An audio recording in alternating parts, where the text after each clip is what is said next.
There's a very interesting influence of fasting on the autonomic nervous system. What is the autonomic nervous system? It's part of the nervous system that works on automatic, and it does many things, but there's three divisions. You have the sympathetic, which is flight or fight. You have the parasympathetic, which is the rest and digest, and you also have something called the enteric, which is part of the digestive system. Now, I had a testing device when I was in practice that measured the autonomic nervous system. It was a technology called heart rate variability, and you may be able to get your own unit that's fairly affordable.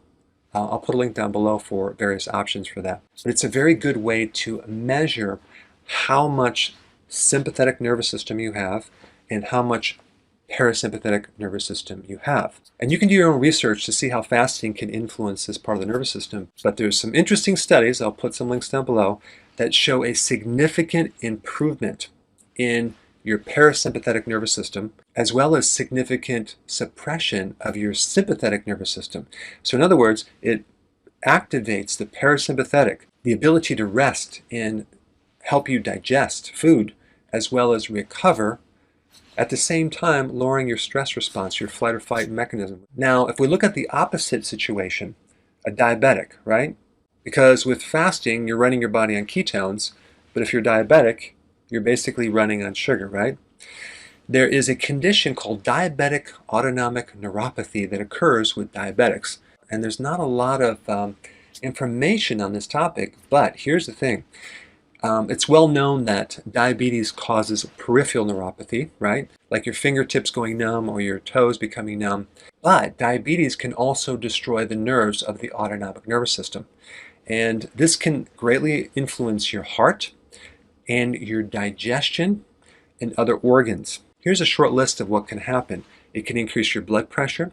It can increase your pulse rate. It can cause erectile dysfunction. It can cause orthostatic hypotension. What does that mean? It means that your blood pressure goes down when you stand up too fast. Okay, that's kind of like a mild version of another condition called POTS, which I've done videos on, and one of the remedies would be fasting and taking vitamin B1, by the way. Constipation is another symptom. Gastroparesis, where your digestive system is very, very slow and sluggish.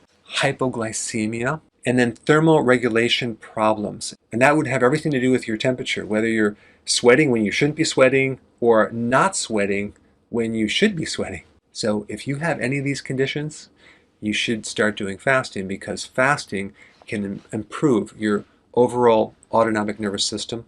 A couple of things I would recommend: take benfotiamine and alpha-lipoic acid, which will actually speed up the process. But typically the average person who I saw in my clinic was very, very stuck in too much sympathetic nervous system, flight or fight, and they just didn't have enough parasympathetic recovery or the ability to rest, get rid of their stress, and actually sleep. So this is just another video to encourage you to keep fasting. And if you're new to my channel and want to start fasting, I put a link down below. Check it out. Hey, before you go, if you're benefiting from any of my content, I would love to hear about your success story.